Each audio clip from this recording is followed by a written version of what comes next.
ये मेरी दुआ है आप लोगों के लिए। एंड मेरी ऑडियो वीडियो क्लियर है ना सबको?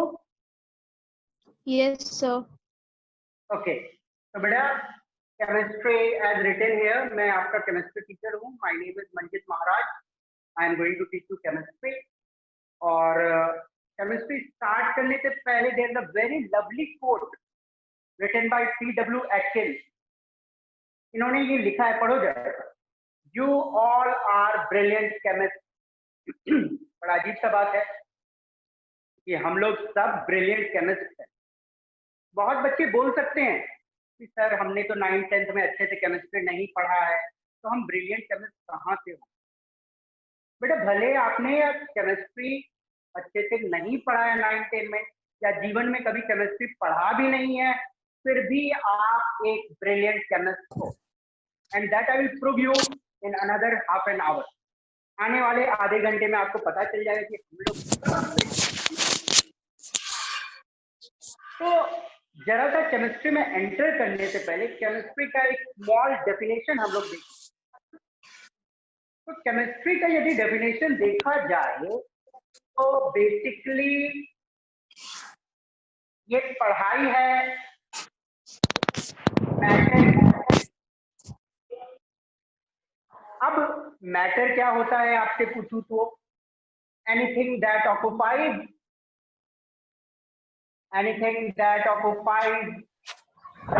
some space and have some mass and has that। चलो दो चीज लिखा हुआ बोर्ड पे, जल्दी से इसका आंसर देना कोई मुझे। occupies some space and have some mass। Yes, occupies space and has mass। Okay, बोलने का मतलब हर वो चीज जिसके पास कुछ मास है और वो कुछ जगह को ऑक्युपाई करता है, उसको हम लोग मैटर बोलते हैं। एक छोटी सी क्वेश्चन और आपके सामने में, मास का एसआई यूनिट कोई मुझे बता सकता है जल्दी से? म्यू। Sir KG. केजी। मास की एसआई यूनिट होती है किलोग्राम। वहीं स्पेस बोले तो ऑक्युपाइड वॉल्यूम। तो वॉल्यूम का एसआई यूनिट कोई बता सकते हैं मुझे? Sir meter cube. Meter cube. Very good. Yes, तो कोई भी चीज जिसके पास कुछ मास है और कुछ वॉल्यूम ऑक्युपाई करता है, हम लोग उसको मैटर बोलते हैं। तो केमिस्ट्री बेसिकली क्या है? ये पढ़ाई है मैटर की। मैटर क्या से बना हुआ है, बोलने का मतलब मैटर की कॉम्पोजिशन क्या है, मैटर क्या से बना हुआ है, और मैटर जिन चीजों से बना हुआ है वो उस सिस्टम में कैसे अरेंज्ड है, और उस अरेंजमेंट के तहत उस पर्टिकुलर मैटर में क्या प्रॉपर्टीज आती है। और सबसे इंपॉर्टेंट, मैटर में क्या चेंज आती है जब मैटर कोई दूसरे चीजों के साथ रिएक्ट करता है। तो ऑल इन ऑल बोला जाए तो केमिस्ट्री पढ़ाई है मैटर की। मैटर क्या से बनी हुई है, किन चीजों से बनी हुई है, वो किस तरह से अरेंज है उस सिस्टम में, और उस अरेंजमेंट के तहत और जो चीजों से बनी हुई है उसके तहत क्या प्रॉपर्टीज आ रही है उस पर्टिकुलर मैटर, और मैटर किस तरह चीजों से रिएक्ट करके नए नए प्रोडक्ट बनाता है।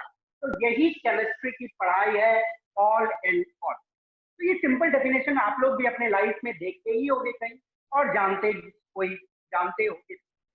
बट चलो आगे बढ़ते हैं इस पॉइंट पे जहां पे मैंने आपके साथ डिस्कस किया कि हम लोग सब ब्रिलियंट केमिस्ट। इस बोर्ड को मैं रेज करता हूं और चलो हम लोग प्रूव करते हैं कि कैसे हम लोग सब ब्रिलियंट केमिस्ट।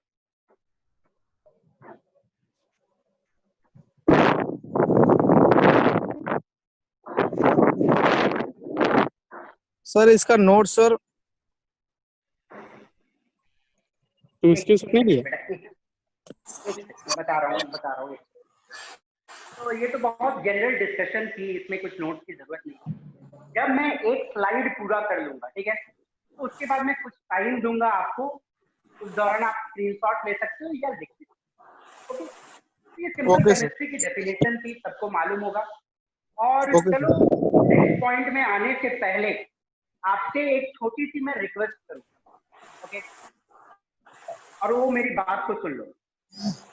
आप अपने ऑडियो को टोटली ऑफ रखोगे।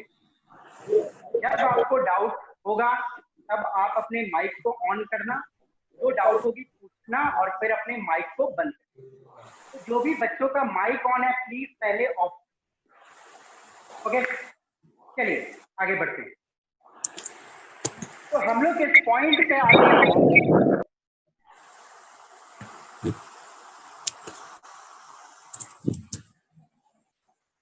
जहां पे मैं प्रूव करूंगा आप लोगों के सामने कि हम लोग सब ब्रिलियंट केमिस्ट, यदि हम लोग केमिस्ट्री पढ़े हैं या नहीं पढ़े। Anything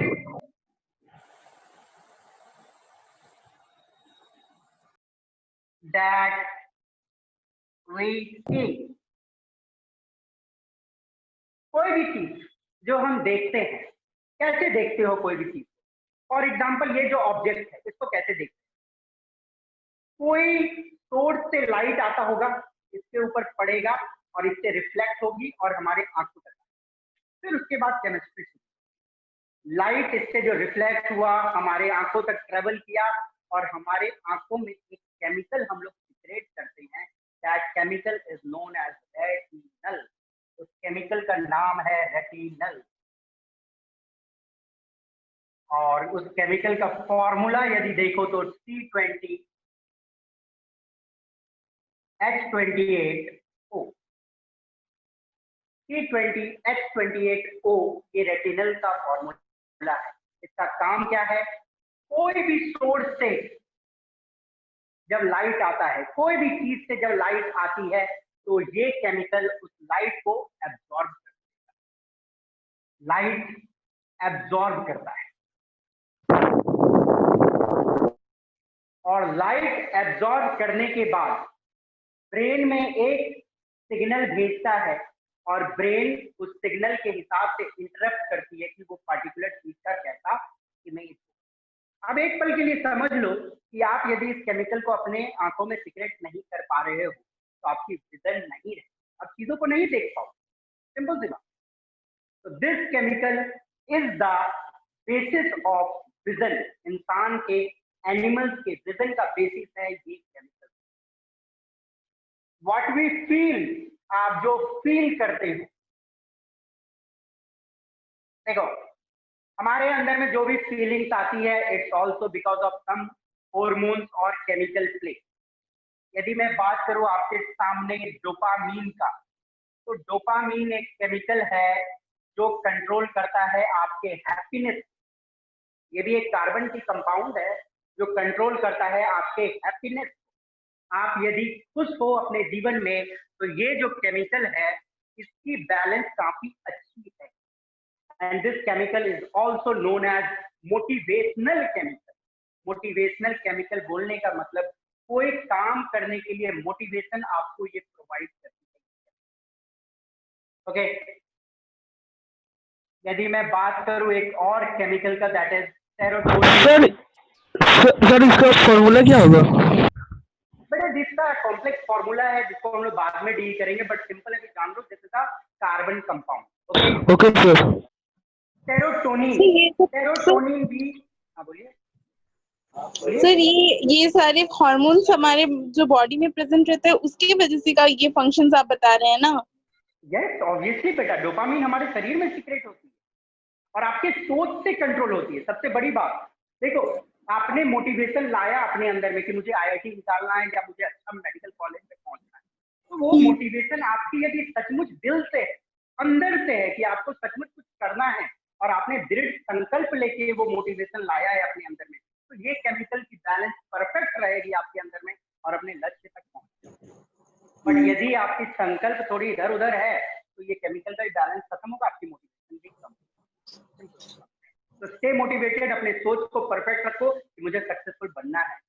सेरोटोनिन इट्स बेसिकली एक ह्यूमन न्यूरोट्रांसमीटर होती है जो हमारे शरीर में सिग्नल को एक जगह से दूसरा जगह भेजता है।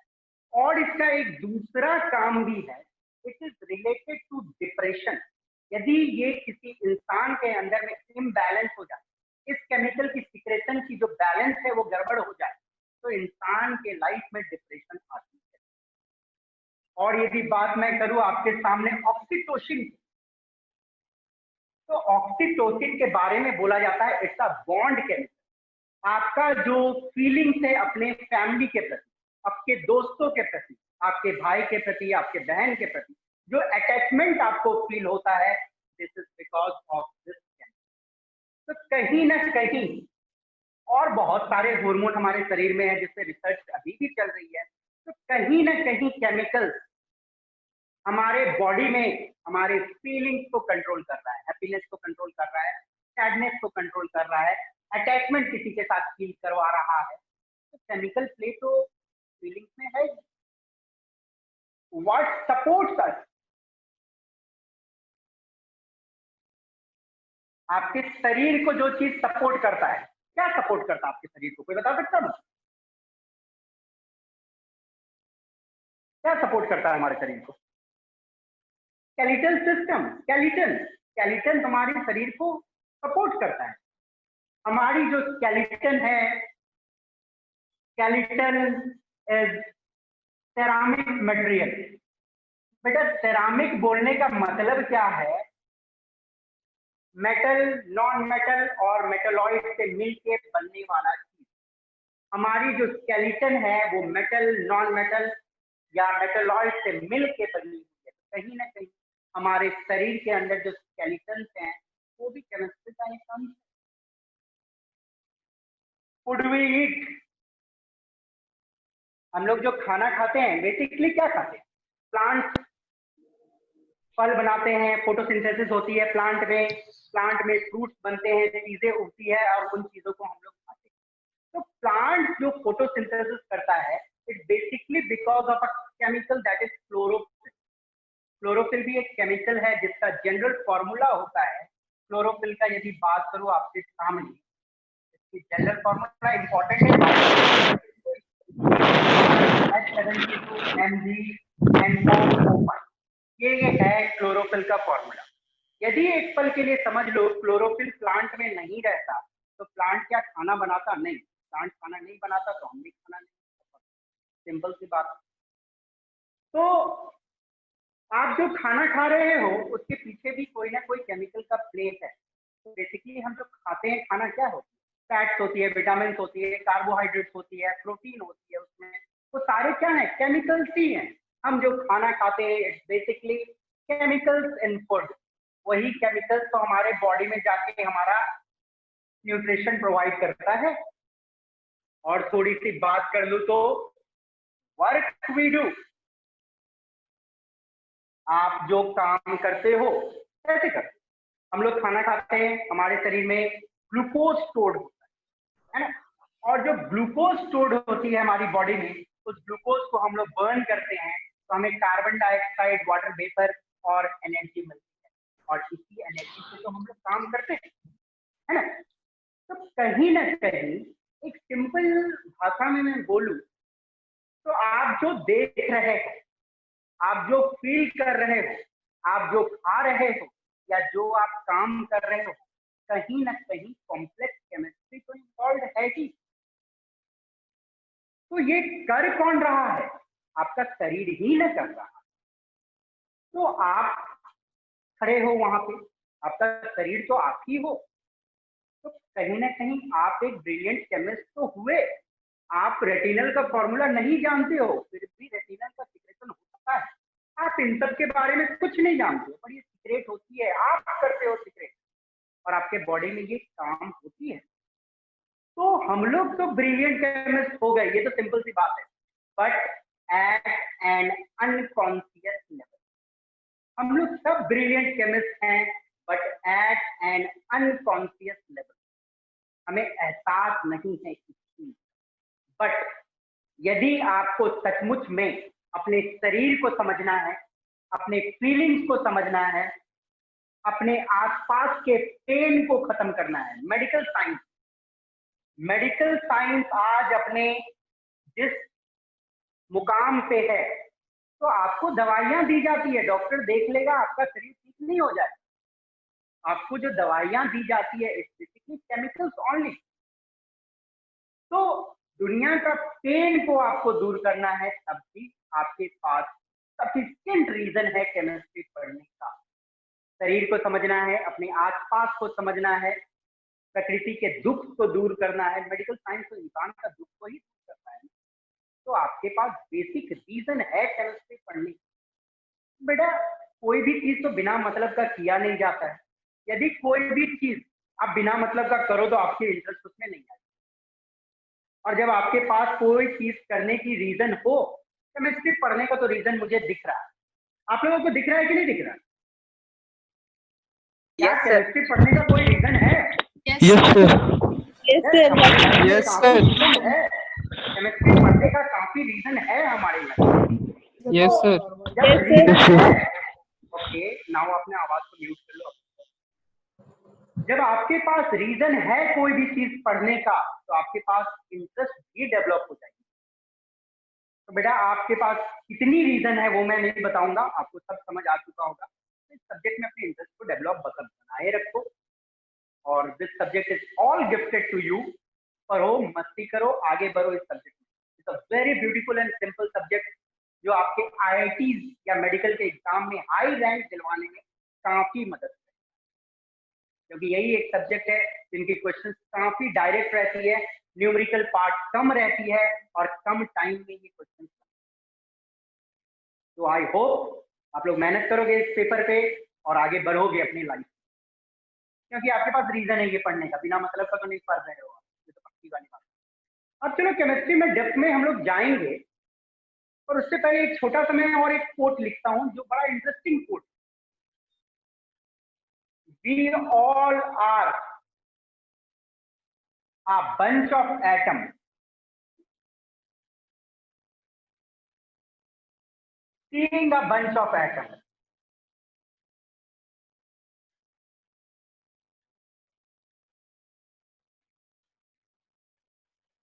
on a bunch of atoms।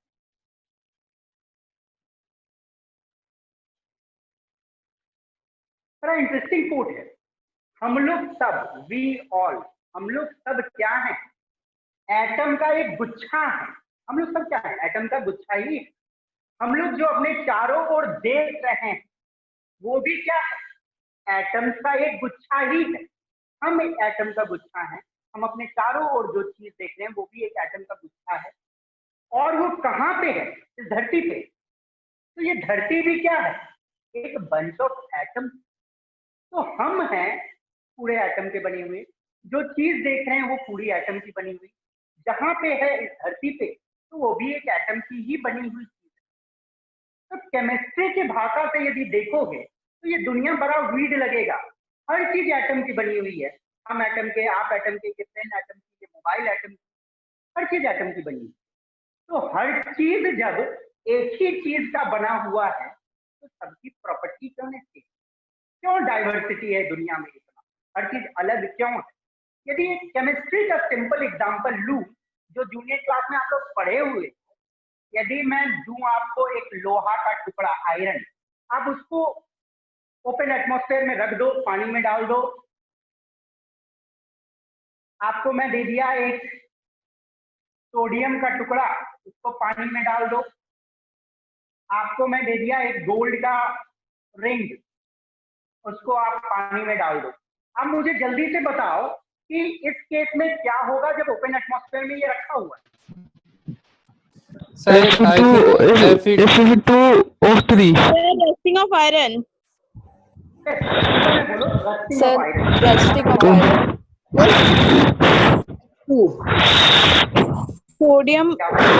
Hydroxide. मैं जब हाथ उठा दूंगा तो आपका टर्न खत्म हो गया बोलने का। Okay sir. आयरन आयरन जब वाटर के कांटेक्ट में आता है और एटमॉस्फेरिक ऑक्सीजन रहती है तो आयरन में स्लो रस्टिंग होती है। आस्ते आस्ते आयरन में रस्टिंग होती है, और आयरन की रस्टिंग जब होती है तो रस्ट बनता है, जिसका जनरल फॉर्मूला आई सपोज आपको मालूम होगा, इट्स Fe2O3.HH2। जितने बच्चों को मालूम होगा अपने दिल में हाथ उठा लेना। हाँ मालूम है मुझे, और जूनियर क्लासेस में अच्छे से पढ़ाई की। ये मालूम होना चाहिए, ये रस्ट बनती है स्लोली स्लोली। आयरन जब वाटर के कांटेक्ट में आता है तो स्लो रस्टिंग होती है, रस्ट बनता है, वो रस्ट कब बनता है सर जब बट सोडियम 5। बोलिए। सर बट एयर भी तो जरूरी है ना रस्टिंग के लिए। तो बोला ना ऑक्सीजन प्रेजेंट रहेगा, बोला था ना। अच्छा ठीक है।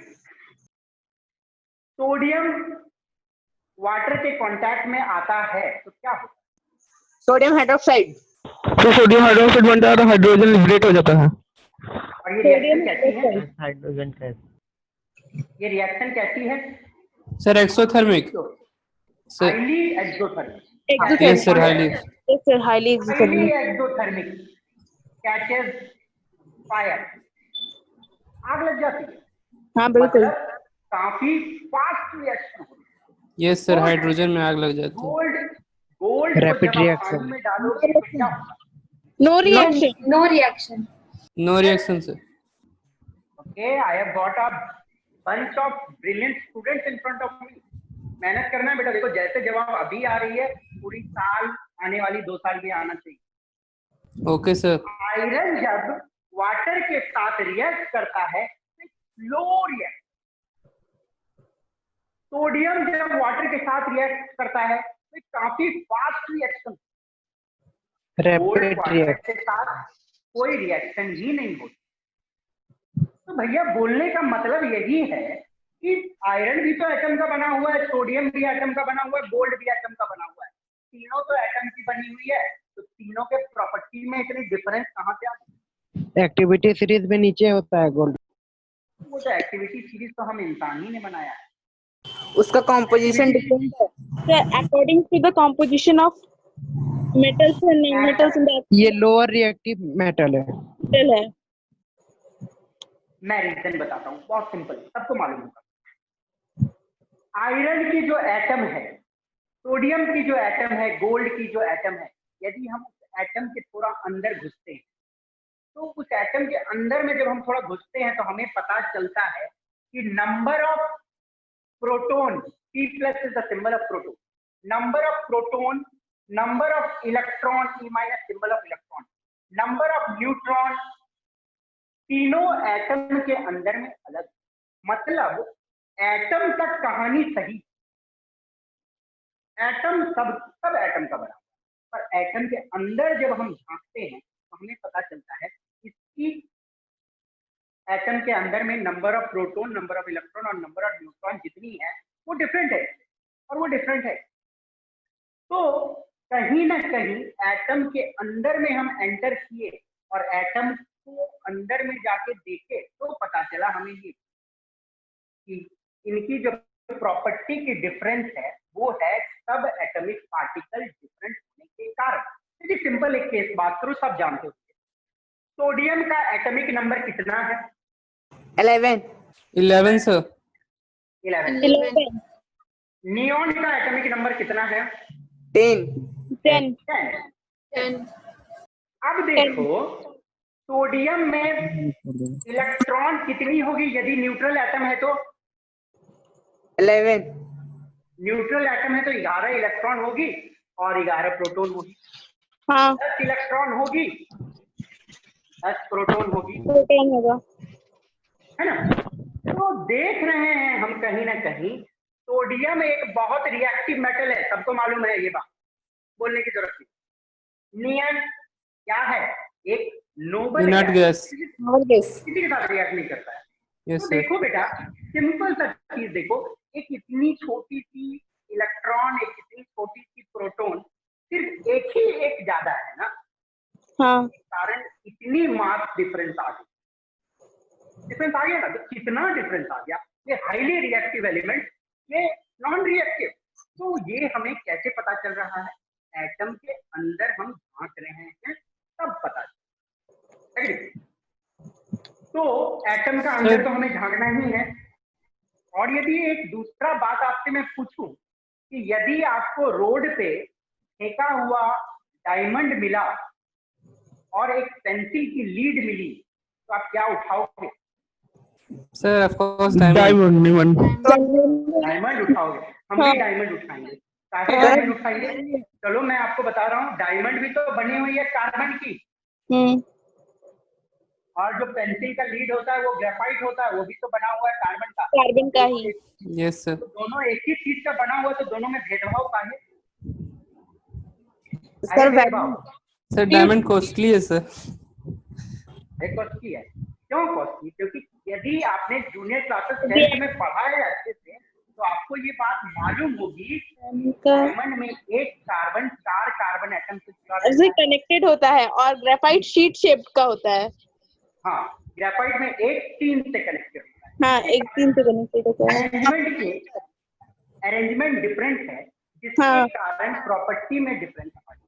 तो कहीं ना कहीं ये हमें ऊपर से देख के तो पता नहीं चल सकता। यदि हम लोग माइक्रोस्कोपिक लेवल में एंटर कर रहे हैं, तभी ये चीज पता कर पा रहे हैं कि एटम के अंदर में क्या है या एटम की अरेंजमेंट कैसी है। तो कहीं ना कहीं यदि आपको चीजों की प्रॉपर्टी समझनी है, तो चीजों की प्रॉपर्टी समझने के लिए आपको एटम का अंदर तो जाना ही पड़ेगा, एटम का स्ट्रक्चर तो समझना ही पड़ेगा। तो आपके सामने एक बहुत ही ब्यूटीफुल चैप्टर गिफ्टेड है, that is structure of atom. ये केमिस्ट्री का बहुत ही बेसिक चैप्टर है, और ये चैप्टर पढ़ने का क्या रीजन है एक केमिस्ट्री के स्टूडेंट्स के लिए, वो बताने की मुझे जरूरत है क्या? हाँ सर। पता तो चल गया ना। तो कोई भी पेपर पढ़ो या कोई भी सब्जेक्ट पढ़ो या कोई भी चैप्टर पढ़ो, तो आपके पास रीजन होनी चाहिए क्यों पढ़, तभी तो मजा आएगा। नहीं तो पता चलेगा बिना मतलब पढ़ रहे हैं। तो ये चैप्टर पढ़ने के लिए तो मेरे पास सफिशिएंट रीजन है, क्योंकि हम लोग जब तक प्रॉपर्टी नहीं समझेंगे तो हम कैसे इसके रिएक्शंस लिख पाएंगे, कैसे इनके एप्लीकेशन कर पाएंगे रियल लाइफ में, नहीं कर पाएंगे। तो ये चैप्टर स्ट्रक्चर ऑफ एटम हम लोग स्टार्ट करेंगे आज, और एटम को देखेंगे कि एटम का जो आज मॉडल हमें मालूम है वो कैसे डेवलप हुई और क्या क्या समय लगा और किस किस साइंटिस्ट की कंट्रीब्यूशन। तो नोट्स स्क्रीनशॉट ले सकते हो, लिखने का लिख सकते हो, और जब भी मैं एक बोर्ड कंप्लीट करूं या बोलूं एक स्लाइड कंप्लीट करूं, तो कोई भी डाउट है मैं पूछूंगा आपसे। तो बताओ मुझे, कोई डाउट है? जल्दी Yes sir, 2 डाउट है मुझे। बोलिए। सर गोल्ड जो होता है उसका जो ज्वेलरीज होती है उस पे हम कभी कभी देखते हैं ग्रीन रंग की कोटिंग हो जाती है। कॉपर, आप प्योर गोल्ड यूज नहीं करते हो? नहीं। ओ गोल्ड का हम लोग एलॉय बनाते हैं विद कॉपर और सिल्वर।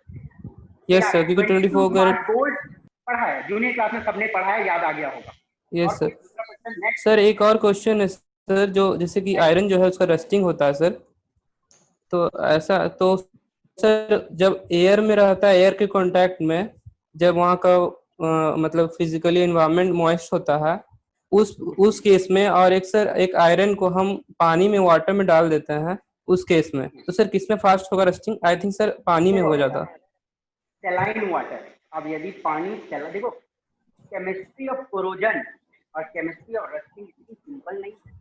आप लोग पढ़ोगे, एक चैप्टर आएगी इलेक्ट्रोकेमिस्ट्री 12th में, जहाँ पे आप लोग पढ़ोगे कि नमकीन पानी में रस्टिंग की रेट बढ़ जाती है। क्यों बढ़ती है अभी रहने दो, थोड़ा कॉम्प्लेक्स है, जब 12th में आओगे तब समझाऊंगा, इनऑर्गेनिक सेक्शन में पढ़ाऊंगा। Okay sir, thank you sir. और कोई? No sir, I have no doubt. Rusting इतनी सिंपल चीज नहीं है, बहुत भयंकर। और रस्टिंग का लॉजिक तो आप स्टैंडर्ड 12th में समझ भी नहीं पाओगे। सिंपल में समझा दूंगा, बट बहुत रिसर्च की चीज है वो सब। तो ये कहानी खत्म है। और जब मैं डाउट पूछूं जिस दौरान कोई बच्चा को, किसी को कोई डाउट है, तो उस दौरान स्क्रीनशॉट ले लेना ताकि लोग बता दें। ठीक है, तो चलिए, एक beautiful chapter structure of atom, full of फंडा, मजेदार चैप्टर। केमिस्ट्री रटने की सब्जेक्ट नहीं है, दिमाग से हटा दो। केमिस्ट्री रटने की सब्जेक्ट नहीं है। Chemistry is full of concept, समझना पड़ता है चीजों को, कहीं नहीं रटने की जरूरत पड़ेगी, आई गारंटी यू। ओके, चलिए आगे बढ़ते हैं। पूरा इनऑर्गेनिक सेक्शन में जरूरत पड़ेगा, वो भी बताऊंगा कैसे दिमाग में रखना है। इसको मिटा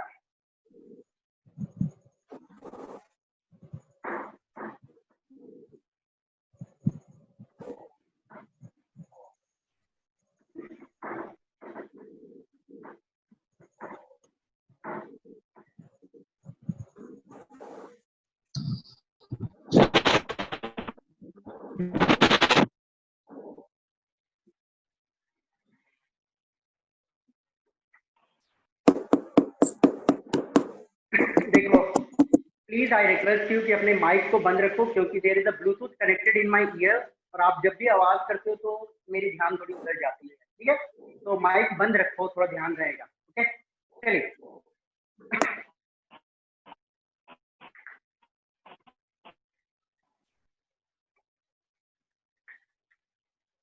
आगे बढ़ते हैं। तो इस खूबसूरत सी चैप्टर को स्टार्ट करते हैं, स्ट्रक्चर ऑफ एटम, मतलब अंदर जाएंगे एटम के, वो एटम के अंदर घुस रहे हैं हम लोग। तो चलिए हम लोग कुछ बहुत पुराने सालों में पीछे जाते हैं समय में, और देखते हैं कि एटम की मॉडल डेवलप करने में किसने किसने कंट्रीब्यूशन किया। अर्ली अटेम्प्ट का बात कर रहा हूँ, एकदम बीसी में चल जाओ, before Christ. Early attempt towards classification, या ऐसे बोलो towards atomic model.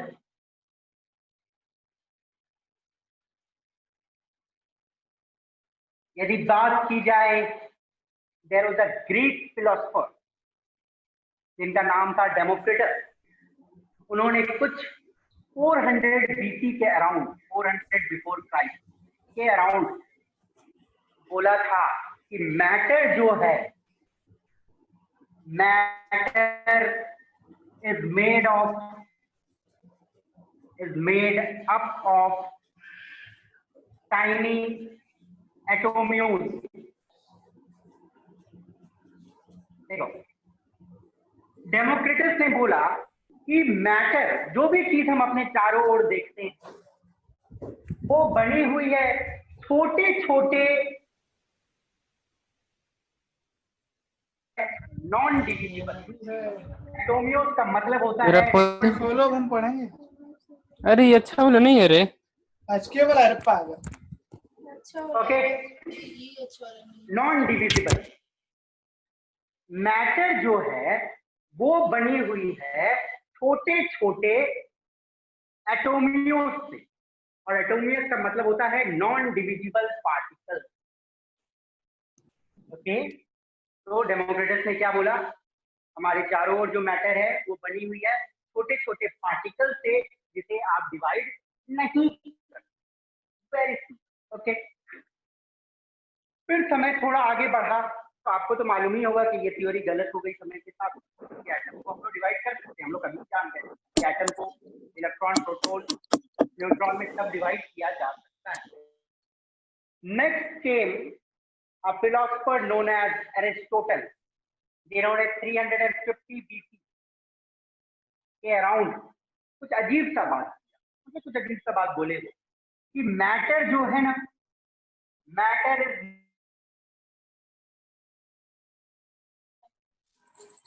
Five essences, मतलब 5 एसेंसेस मतलब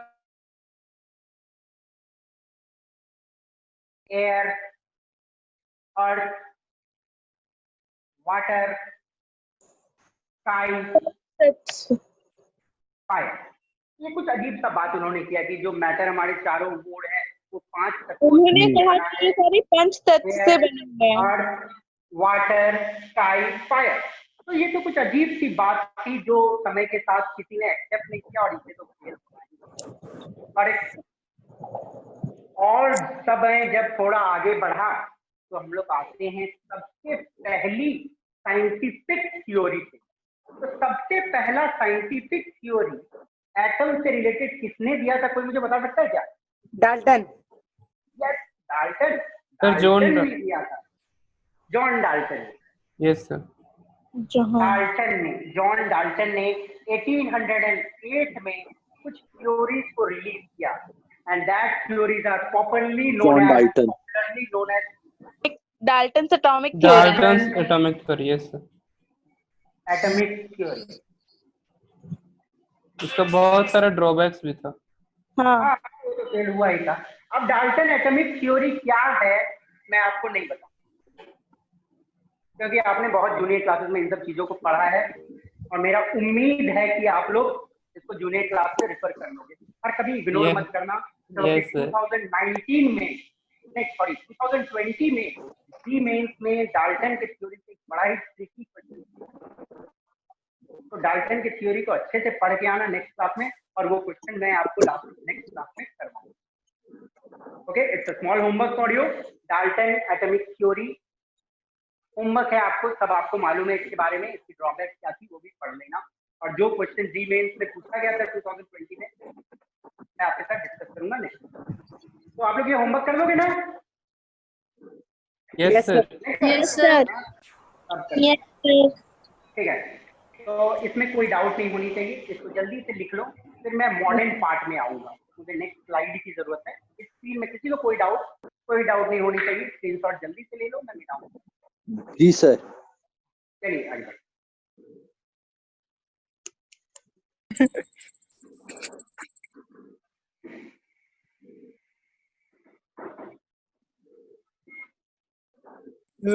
हेलो सर, आप मिटा दिए सर। स्क्रीनशॉट नहीं लिया बेटा, मैंने जब बोला कि कोई डाउट है उसी सर दौरान मैंने नहीं screenshot- लिया। अच्छा ठीक है बेटा, NCERT सिंपल तो चीज पढ़ते है, हैं। आपको मालूम है। ठीक है? Okay sir.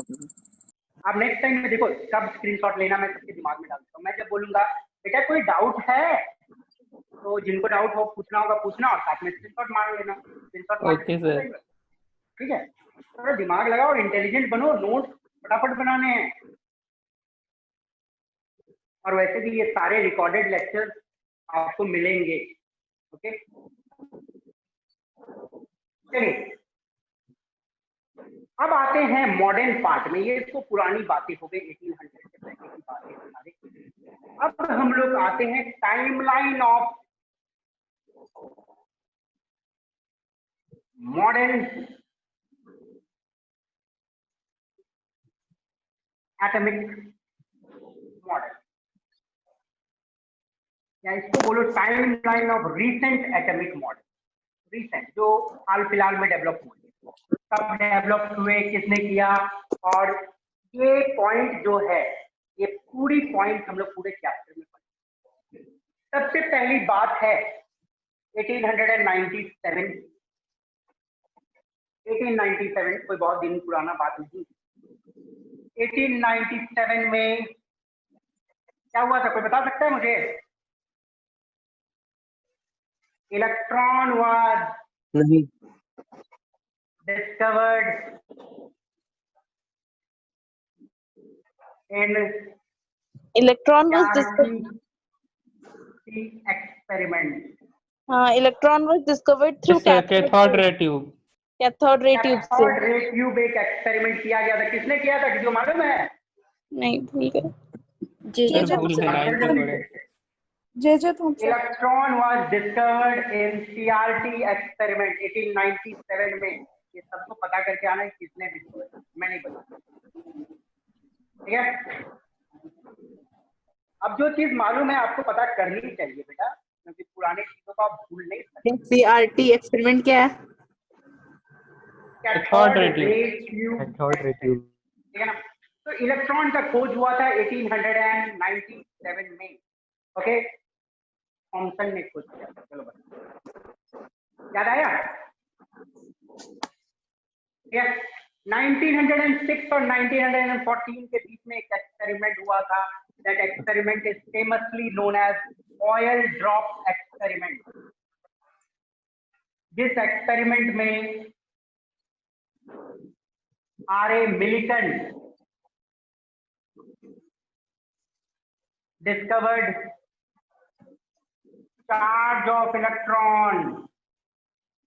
इलेक्ट्रॉन के चार्ज के बारे में हमें पता चला था 1914 में जाके, जब एक फेमस एक्सपेरिमेंट हुआ था ऑयल ड्रॉप एक्सपेरिमेंट, जहां पे हमें इलेक्ट्रॉन के चार्ज के बारे में पता चला था। जल्दी से मुझे कोई बता सकता है कि ऑयल ड्रॉप एक्सपेरिमेंट क्या है? पढ़ेंगे वही ना बोलते हैं, एक एक करके सब पढ़ेंगे, सब एक एक करके पढ़ेंगे इस चैप्टर में। पहले देख तो लो क्या क्या हुआ था, वॉइस नहीं क्लियर आया था।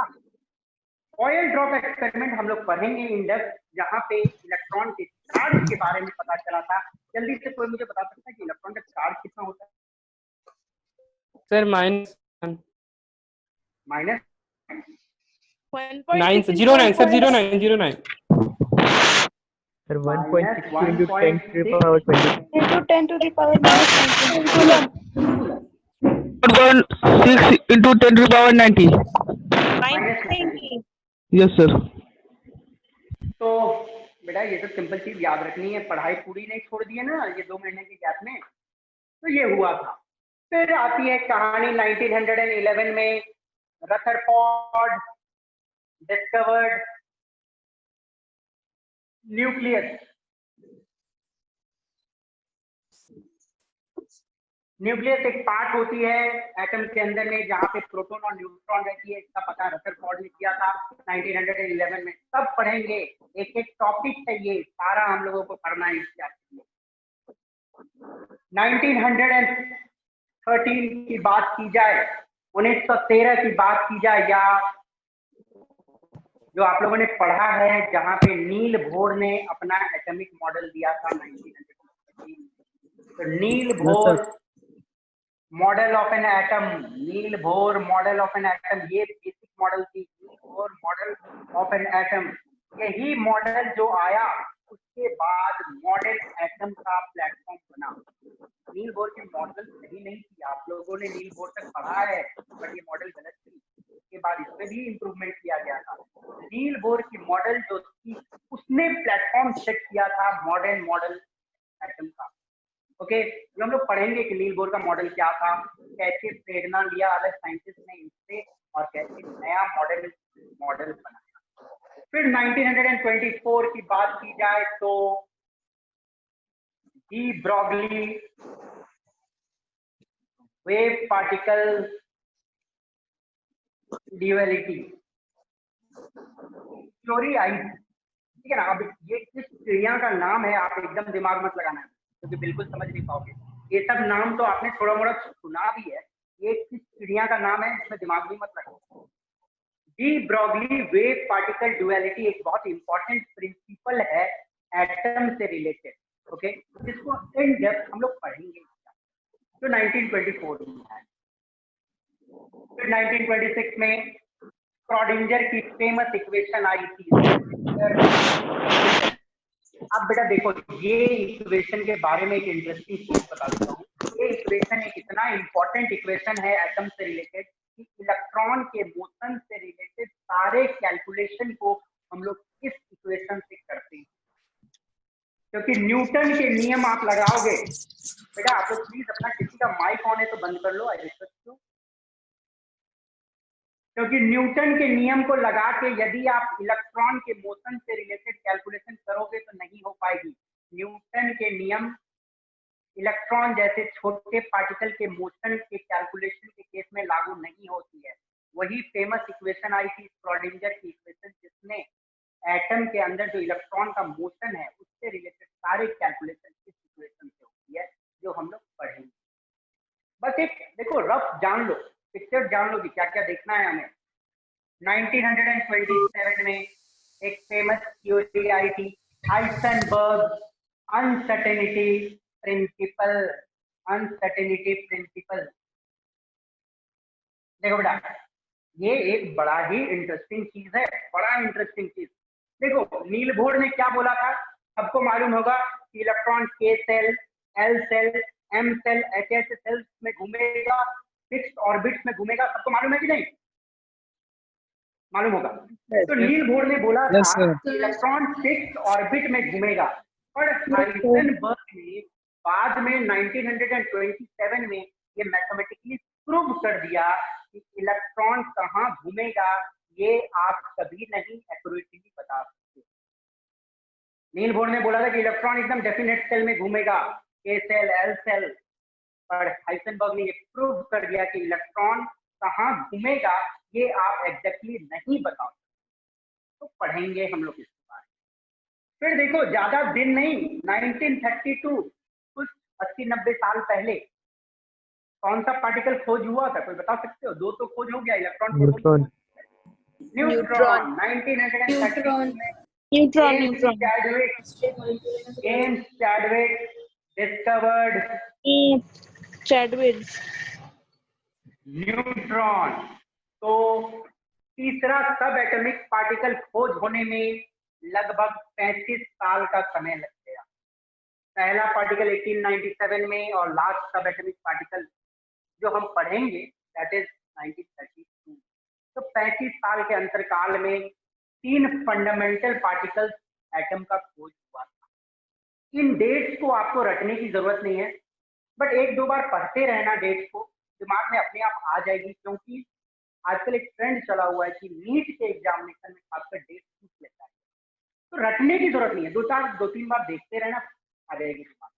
ओके, तो किसी को कोई डाउट इसमें नहीं, तो क्या करना है, जल्दी से स्क्रीनशॉट ले लो। फिर एक एक करके हम लोग डील करेंगे। सबसे पहले ये बात, इलेक्ट्रॉन की discovery.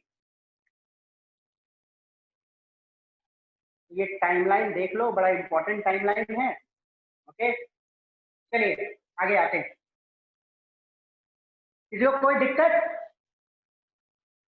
No no sir. No sir. दिक्कत होनी भी नहीं चाहिए। No sir. नो दिक्कत होगा।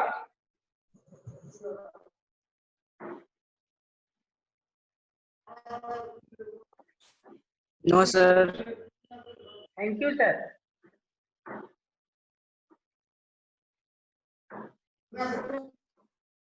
चलो आगे बढ़ते हैं, थोड़ा पानी पी लेता हूं मैं।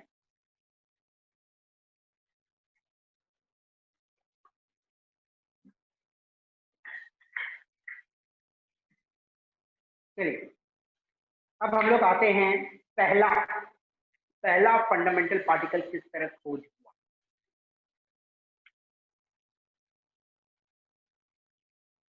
कैथोड रे ट्यूब एक्सपेरिमेंट,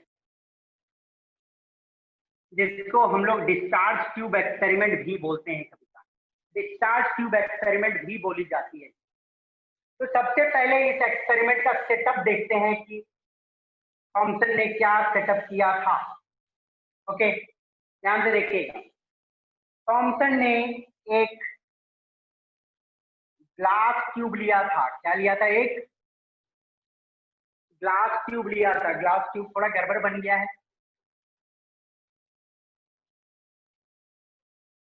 ठीक है ना। थॉमसन ने एक ग्लास ट्यूब लिया था, ये ग्लास की बनी हुई है। इसमें 2 इलेक्ट्रोड्स लगे हुए थे। एक electrode positive terminal of the battery से कनेक्टेड था और दूसरा negative terminal of the battery से कनेक्टेड था। नेगेटिव से और दूसरा पॉजिटिव। जल्दी से मुझे कोई बताएगा कि नेगेटिव टर्मिनल से जो इलेक्ट्रोड कनेक्टेड होता है हम उसको क्या बोलते हैं? कैथोड। कैथोड बोलते हैं। और पॉजिटिव से जो कनेक्टेड रहता है उसको एनोड। तो ये तो सेटअप थी। इस वैक्यूम पंप लगा हुआ, वैक्यूम पंप। वैक्यूम पंप का काम क्या है? इस ट्यूब के अंदर में कुछ एयर रहते हैं, ठीक है, कुछ एयर के पार्टिकल्स रखी जाती है। ओके, कोई पर्टिकुलर गैस लाइक हाइड्रोजन भर सकते हैं, नाइट्रोजन भर सकते हैं या ऑक्सीजन। तो वो गैस का बहुत सारे मॉलिक्यूल्स नहीं रखने, बहुत कम मॉलिक्यूल्स रखने, ताकि इस ट्यूब के अंदर में प्रेशर कम रहे। तो ये वैक्यूम पंप क्या करता है? एक्सेस एयर को निकालता है इस ट्यूब के अंदर, ठीक है। ये इसका काम। ये एक्सपेरिमेंट को करने के लिए आपको एक बहुत हाई वोल्टेज की रिक्वायरमेंट होती है, दैट इज रफली 10,000 वोल्ट की रिक्वायरमेंट है, ठीक है ना।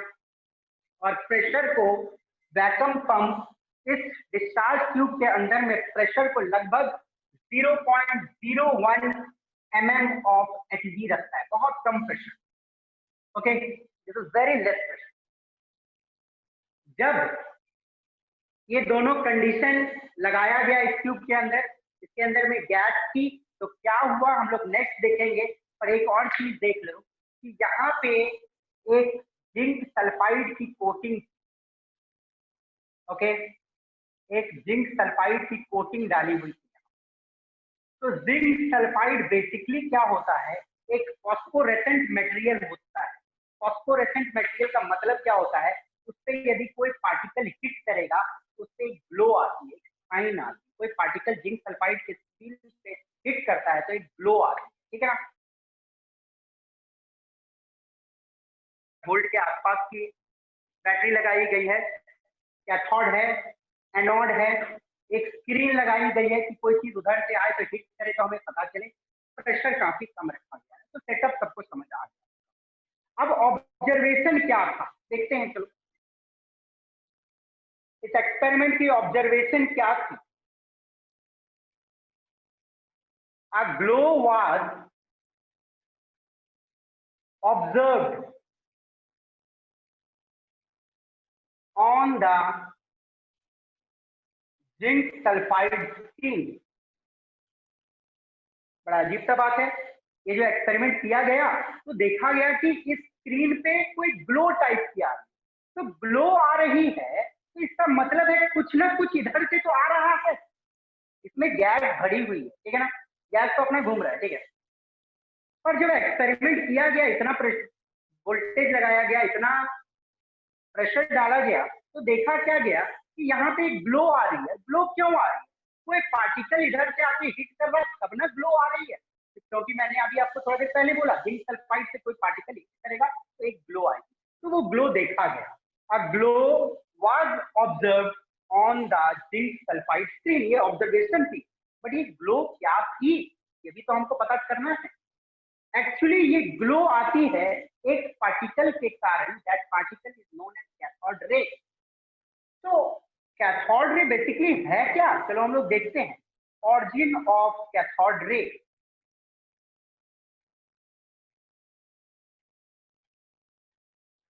तो ये तो आपने समझ लिया कि जिंक सल्फाइड स्क्रीन पे ग्लो आ रही है। ग्लो क्यों आ रही है? क्योंकि कोई ना कोई पार्टिकल इधर से आके हिट कर रहा है। ओके, वो पार्टिकल आ कैसे रहा है, चलो देखते हैं। उन पार्टिकल्स को हम बोले कैथोड रे। अब समझो एक पल के लिए, gases are filled in,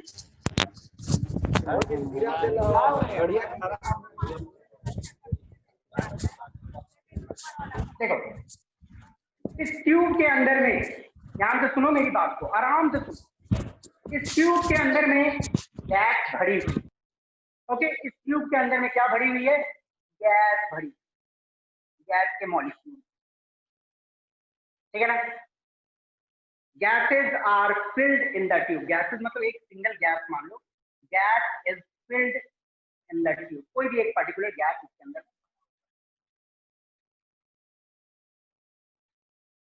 gas are made up of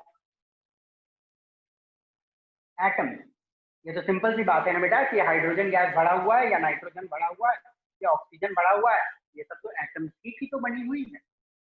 gas are made up of atom, ये जो गैसेज हैं, गैस की मॉलिक्यूल है, क्या से बनी? एटम से। when high voltage is applied, when high voltage is applied,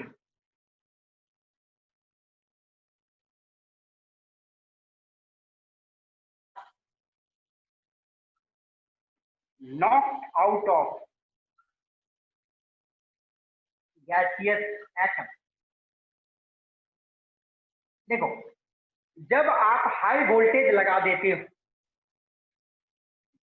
जब आप हाई वोल्टेज लगा देते हो तो ये जो गैस के एटम हैं, जब आप हाई वोल्टेज लगा देते हो तो ये जो गैस के एटम हैं, इनमें से इलेक्ट्रॉन बाहर निकल जाता है। ओके, these electrons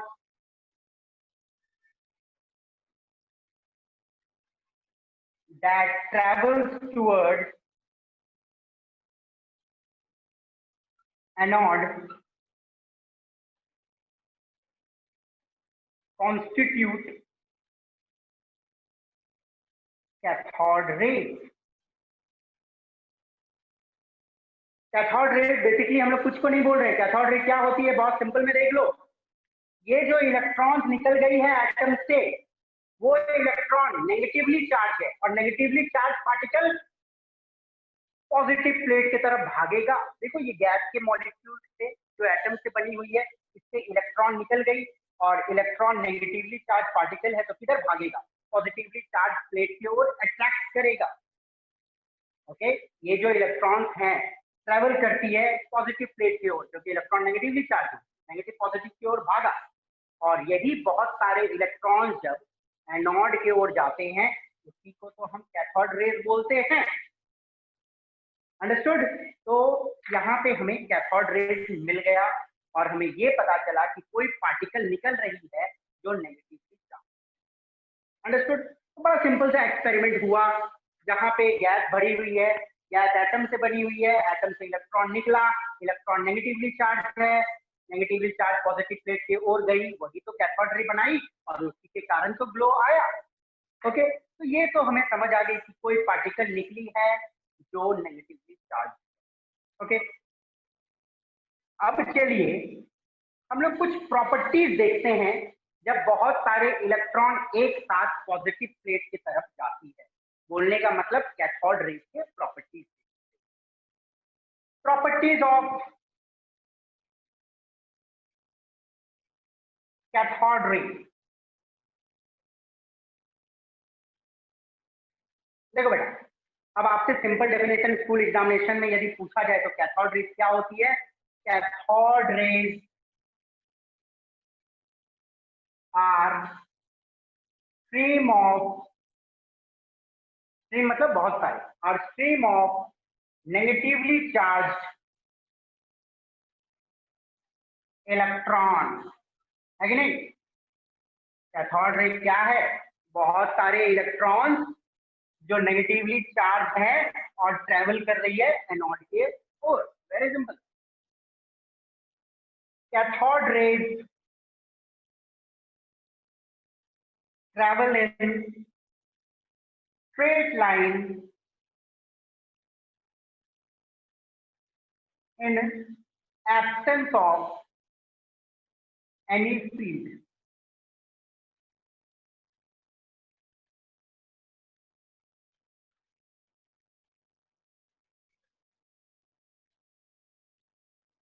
देखो, जो ये बहुत सारे इलेक्ट्रॉन्स आगे बढ़ते हैं, यदि इसके रास्ते में कोई मैग्नेटिक फील्ड या इलेक्ट्रिक फील्ड ना रहे तो ये सीधा एनोड के तरफ भागेगा। ठीक है ना? ये सीधा एनोड के तरफ भागेगा। कैथोड रे कैसे चलेगी? स्ट्रेट लाइन में चलेगी। किसके तरफ चलेगी? एनोड में की तरफ चलेगी। Okay, cathode rays. अच्छा चलो एक छोटा सा क्वेश्चन पूछते हैं, देखते हैं जवाब कोई दिखा है। मानो मैंने एक बार इसमें हाइड्रोजन भरा और मुझे कैथोड रेज, फिर नाइट्रोजन भरा दूसरे केस में, फिर कैथोड रेज मिले, ऑक्सीजन भरा, फिर कैथोड रेज। क्या कैथोड रेज जो है वो हर केस में उनकी प्रॉपर्टी डिफरेंट होगी क्या सेम? सर सेम होगी सर प्रॉपर्टी। सेम होगा सर, सेम होगा। वेरी गुड, क्योंकि हर केस में तो इलेक्ट्रॉन ही निकल रहा है ना, तो Yes, sir. इलेक्ट्रॉन पार्टिकल है और पार्टिकल की जो Yes. तो कैथोड रेज आर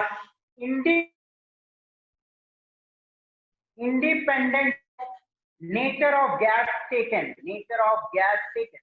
अब कोई भी गैस भर लो इसमें कोई फर्क नहीं पड़ता है, जो कैथोड रेज निकल रही हो तो इलेक्ट्रॉन ही है। और वेरी देखो, ई का मतलब मैं बोल रहा हूँ चार्ज, ई का मतलब चार्ज, एम का मतलब mass. Charge by mass ratio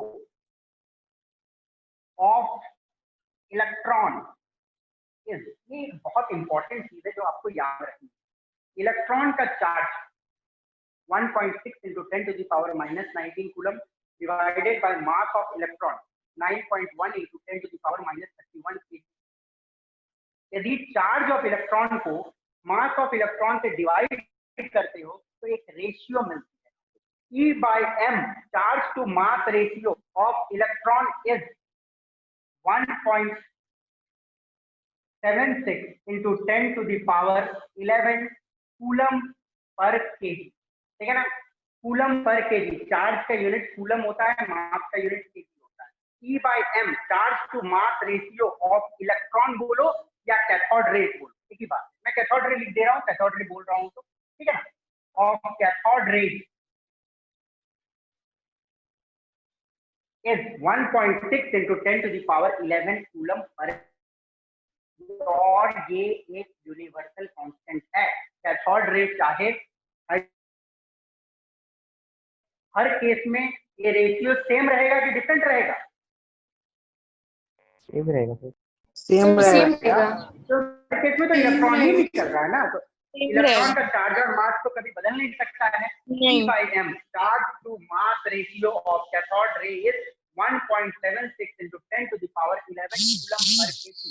ये एक यूनिवर्सल कांस्टेंट है। क्या है ये? यूनिवर्सल कांस्टेंट है फॉर ऑल गैसेस, कोई भी गैस, ठीक है ना। ये इंपॉर्टेंट चीज है, याद रखना है, क्योंकि इसकी एप्लीकेशन आते हैं बहुत ज्यादा। E/m, ठीक है ना, इसका कैथोड रेज का कितना है? 1.76 into 10 to the power 11 coulomb per KG.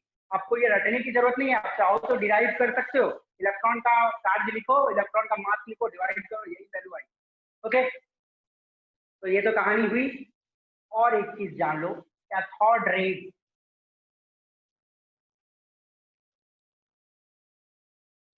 Are inflected towards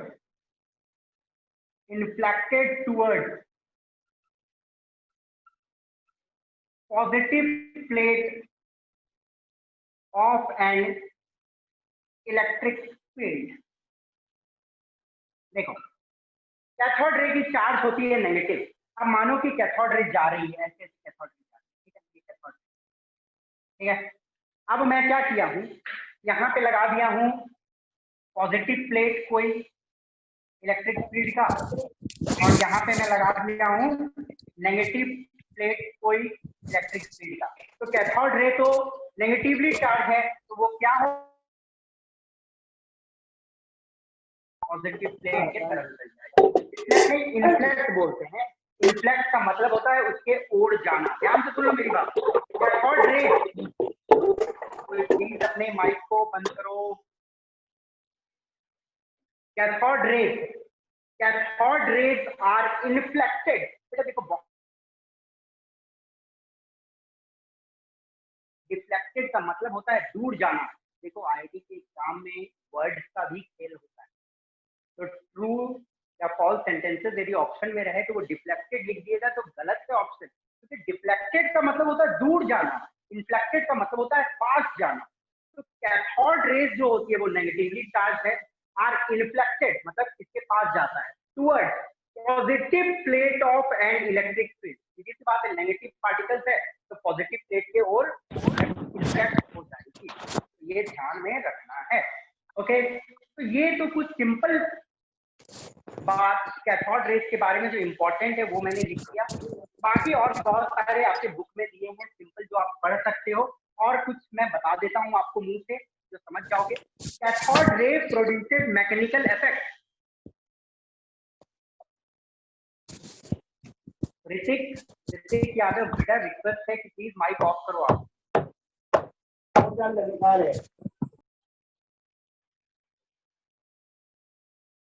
देखो, cathode rays have mechanical effect. Mechanical effect बोलने का मतलब क्या है? यदि कोई कैथोड रे जा रहा है ऐसे, ठीक है ना, मानो कैथोड रे जा रहा है और आप उसके रास्ता में एक छोटा सा पंखा रख दो, तो क्या होता है, ये जब कैथोड रे इसको हिट करता है ना, तो ये पंखा घूमने लगता है। क्यों घूमने लग जाती है? मानो कि टॉर्च, आप एक टॉर्च मारो, एक एकदम पतला सा पंखा है, एल्यूमिनियम का एकदम पतला पंखा बनाया जाता है, तो कैथोड रे जब इसको हिट करता है तो ये घूमने लगता है। तो मतलब कैथोड रे मैकेनिकल इफेक्ट दे सकता है। मैकेनिकल इफेक्ट का मतलब होता है कोई चीज को घुमाना। ओके, तो ध्यान से सुनो कि कोई भी टॉर्च का रोशनी मानो एक पतली सी पंखे पे, तो वो घूमने लगता है। रोशनी से तो घूम नहीं सकता है ना, जब तक कोई पार्टिकल हिट नहीं करेगा तब तक इसको घुमा नहीं सकता है। तो इससे प्रूव हुआ था कि cathode rays are made up of particle, क्योंकि कोई पार्टिकल हिट कर रहा तभी ना घुमा रहा है इसको, नहीं तो लाइट तो नहीं ना घुमा सकता है। तो इससे पता चला था कि cathode rays are negatively charge particle. Okay, ये पता चला। कैथोड रे एल्युमिनियम का पतला शीट रहे या कोई भी मेटल का पतला शीट रहे तो उसके पार हो सकता है। कैथोड रे की ये अपनी क्वालिटी है। इलेक्ट्रॉन जब बहुत हाई स्पीड में जाती है तो उसको कैथोड रे ही बोला जाता है। तो कैथोड रेज या इलेक्ट्रॉन फास्ट मूविंग वाला जो है वो पतले अल्युमिनियम की शीट से या मेटल से पास होती है, पार होकर से निकलता है। Okay, cathode rays photographic plate जो होती है, फोटोग्राफिक प्लेट जानते हो, जो पुराने फोटोग्राफ, जो ब्लैक एंड व्हाइट फोटोग्राफी होती है, उसकी जो क्या बोलते हैं उसके रील होते थे, उनको पुराने affect करता है। Photographic film sir. हाँ वही तो फोटोग्राफिक फिल्म जो होता है ना, उसको कैथोड रेज बर्बाद करता है। यदि उस पर कैथोड रेज पड़ेगा तो वो बर्बाद हो जाएगा। तो ये कुछ सिंपल प्रॉपर्टीज है जिसमें कुछ ज्यादा डेप्थ नहीं है और बहुत आराम से आप लोग समझ सकते हो। इसमें इंपॉर्टेंट चीज दिमाग में रखने वाली है, ओके, और आप इसको एक बार डिराइव कर लेना, क्योंकि आप बोलोगे कि सर फिर रखने वाला बात कर रहे हैं, अपने रखने वाली बात नहीं। Charge of electron divided by mass of electron is constant for all cathode rays. Cathode rays independent of nature of gas. तो एक काम करते हैं, जल्दी जल्दी इसमें कोई डाउट है तो पूछ लो, और जब डाउट पूछते हो तो स्क्रीनशॉट भी लिया जाता है।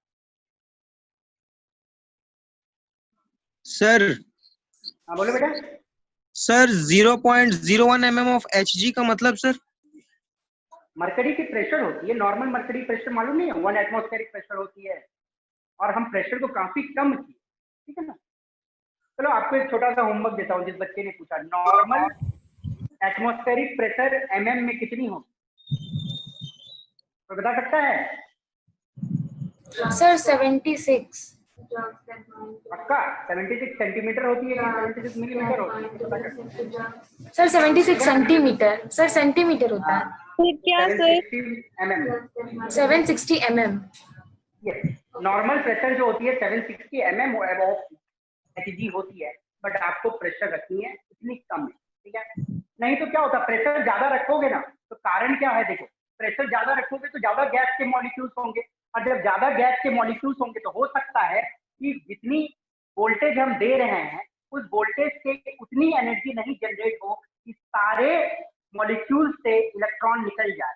और यदि किसी मॉलिक्यूल से इलेक्ट्रॉन नहीं निकलेगा तो इलेक्ट्रॉन जब कोई गैस के मॉलिक्यूल से टकराएगा तो उसका रास्ता डिविएट हो सकता है।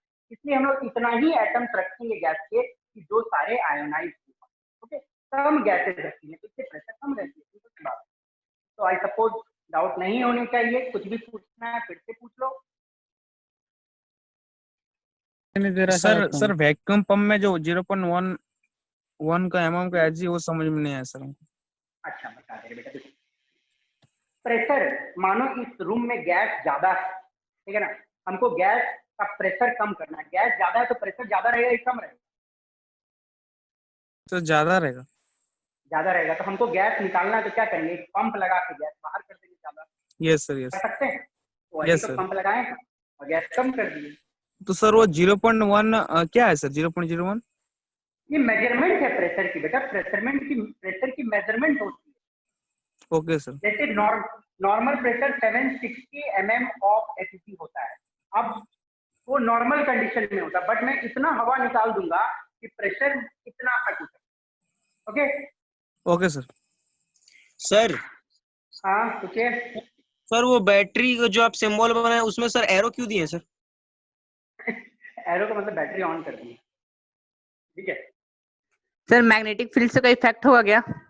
यस होगा होगा होगा, पढ़ेंगे उसके बारे में, चिंता मत करो। मैग्नेटिक फील्ड में एंटर करेगा तो सर्कुलर पार्ट सिलेक्ट करती है, बताएंगे आने वाली क्लास में। सर अगर पूरा प्रेशर कम कर दिया जाए तो? ये पूरा ही है, ये मिनिमम, मतलब इतना भी पहुंचना बहुत मुश्किल होता है, ओके। पूरा प्रेशर कम करोगे तो सब गैस निकाल दो, तो कहानी क्या होगा, गैस कैसे करोगे, कैथोड रे आएगा, समझे ना बात। तो सब गैस निकाल सकते हो, वैक्यूम तो नहीं रख सकते। No sir. वैक्यूम रखेंगे तो एक्सपेरिमेंट कैसे होगा। तो ये चलो अच्छे क्वेश्चन बेटा, बहुत एप्रिशिएट करता हूँ ऐसे क्वेश्चन को, दिमाग में उठ तो रही है तो एक अच्छा साइंस। तो जितना मैंने आज पढ़ाया आप लोगों को नेक्स्ट क्लास में पढ़ के आनी है, तभी आगे की कहानी समझ आएगी। क्योंकि साइंस अब 10 वाली कहानी नहीं है, 10 में जितना पढ़ा, एक चैप्टर छोड़ भी दिया तो समझ आ जाएगा दूसरा चैप्टर, नहीं, यहाँ पे लिंक रहनी है, एक भी लेक्चर मिस नहीं। सर तो फिलहाल बोलिए। सर ये मरकरी ही क्यों लिए सर? और कोई भी तो एलिमेंट ले सकते थे।